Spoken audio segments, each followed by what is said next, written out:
Lesson 1-1, Adding and Subtracting Decimals, page 3 through 4. In the real world, we're not always going to have nice whole numbers.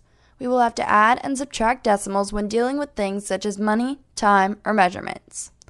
Let's try an example. We'll start with this set of 4 numbers.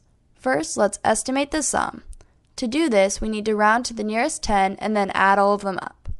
Then we're left with a sum of 150. The next step is to find the actual sum. The most important thing to remember when doing this is to make sure the decimal points are lined up. Then you just bring down the decimal point and add like normal. Once we do this, we are left with a sum of 148.2.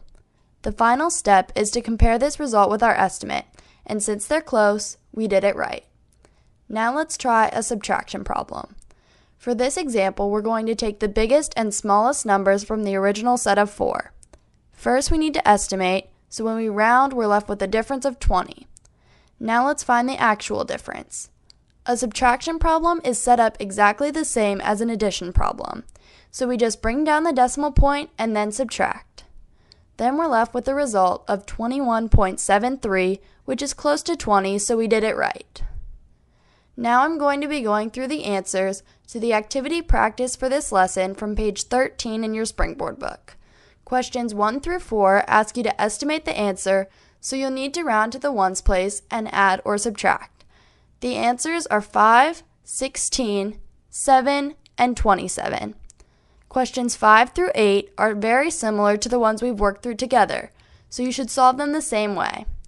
The answers are 3.19, 594.848, 33.691, and 47.52. Questions 9 through 11 are word problems, so I'm also going to show you how I set them up. 9 and 10 are asking for the difference, so you will need to subtract. For number 11, I added up the miles Linda ran and subtracted that from the total. I ended up getting 16.95 miles as my answer. I will also be attaching my work for all 11 problems below, so if you would like a more in-depth explanation, feel free to check that out. I hope you found this video helpful, and thanks for watching.